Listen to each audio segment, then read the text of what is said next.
يا مساء الفل عليكم، يا رب تكونوا كلكم بخير وتمام. أنا اسمي علي، عندي 35 سنة. النهاردة هحكي لكم حكايتي مع مراتي هناء ومع جارتي الأرملة. أنا كنت عايش مع أهلي زمان وكنت ابن ناس طيبين، بس ظروفهم كانت على قدهم. خلصت الجامعة وما لقيتش شغل بشهادتي. قعدت شهور أدور على شغل ومفيش فايدة. كان صعب عليا أخد مصروف من أبويا. وقتها أمي قالت لي: ما تقلقش يا ابني، هروح للحاجة أميمة تشغلك في أي محل من محلاتها، أهي لقمة عيش. الحاجة أميمة كانت ست كبيرة في الحتة، عندها حوالي 60 سنة، وعندها بيوت ومحلات بتبيع هدوم. تجارتها كانت ماشية كويس، وكان عندها موظفين كتير، وما كانتش بتتأخر على حد من ولاد حتتها. أمي راحت لها وطلبت منها تشغلني. الحاجة قالت: من عيني يا أم علي، خليه يجي أكرة وربنا يقدم اللي فيه خير. وفعلا رحت وقعدت معاها تشوف لي هتخليني أشتغل في إيه. اشتغلت في المحل الكبير عندها، كنت بستلم بضاعة وببيع وأعملها نشاوير. مع الوقت فهمت إنها ست غنية جدا، وجوزها متوفي، وعندها 5 ولاد وبنت. البنت دي كانت اسمها هناء، أصغر واحدة فيهم ونور عين أمها. ولادها كلهم شغالين معاها، وهي اللي كانت بتتحكم في كل حاجة. عدى سنة وأنا شغال هناك، بس المرتب كان بيطير وما كنتش بعرف أوفر حاجة. قلت لنفسي: طب وأنا لو عايزة أتجوز هعمل إيه؟ محتاج شقة وعفش ومصاريف كتير. أبويا قال لي: أنا علمتك والباقي اعتمد على نفسك. ساعتها قلت خلاص، أحسن حل إني أتجوز واحدة غنية أو أهلها معاهم فلوس يساعدوني. وفكرت في هناء بنت الحاجة أميمة. كانت بنت حلوة ومتدلعة ونور عين أمها. قلت لو اقتنعت بيا هتخلي أمها توافق على جوازنا، وساعتها هعيش في خيرهم. أنا عارف إنكم هتقولوا عليا طماع، بس والله دي كانت الحقيقة. كنت بشوف هناء لما تيجي المحل، عرفت أجيب رقمها وبدأنا نتكلم. قلت لها إني عايزة أتجوزها، قالت لي: مش مهم الإمكانيات، روح اطلبني من ماما وما تقلقش. وفعلا رحت أطلبها.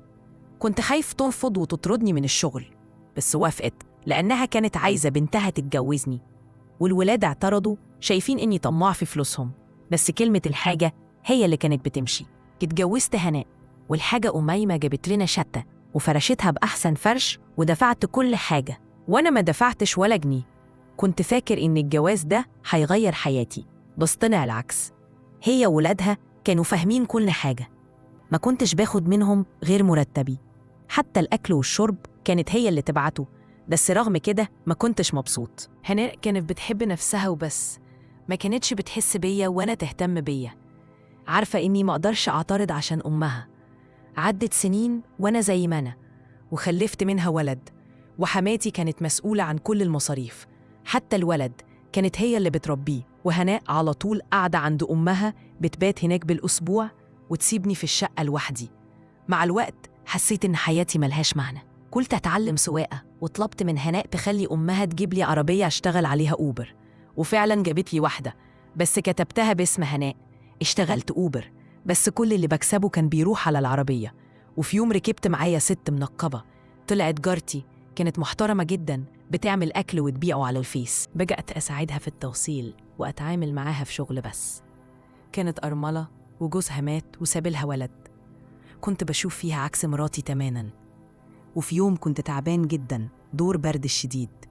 كلمتها واعتذرت، قالت لي: صوتك تعبان، خد بالك من نفسك. قلت لها مراتي مش هنا، راحت عند أمها. قالت لي: طب اديني عنوانك، هبعت لك شوربة وأكل. وفعلاً جابت الأكل بنفسها، وجابت دواء كمان. ما دخلتش البيت احتراماً، بس والله حسيت إني إنسان ليه قيمة. بس للأسف الخبر وصل للحاجة أميمة وهناء، عملوا مشكلة كبيرة، راحوا اتخانقوا مع جارتي وشوهوا سمعتها. جارتي قالت لي: خلاص يا علي، ما ينفعش نشتغل مع بعض تاني. وأنا اتخانقت مع مراتي وأمها. كانت أول مرة أخد هدومي وامشي من البيت. رجعت لأهلي وقعدت هناك فترة. قلت لنفسي: كفاية، أنا تعبت، عايزة أطلق هناء. المشكلة إن الحاجة أميمة ما طلبتش مني مهر ولا شبكة، بس كتبت مؤخر كبير. رحت لها أنا وأبويا، قلت لها: عايزة أطلق بنتك. قالت لي: براحتك، بس هات المؤخر. قلت لها: معيش. قالت لي: دي مشكلتك، وقت الطلاق تاخد شنطة هدومك وابنك يفضل عندنا.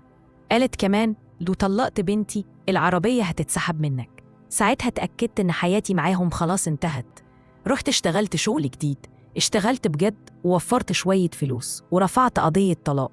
المحكمة حكمت بالطلاق، والحاجة هي اللي دفعت المؤخر عشان بنتها رفضت تطلق. بعد الطلاق رحت أطلب جارتي، هي وافقت واتجوزنا. عشنا حياة بسيطة على قدنا، بس كلها تفاهم واحترام. هي بتشتغل وأنا كمان بنساعد بعض وبنربي ابني سوا. في النهاية اتعلمت إن الفلوس مش كل حاجة.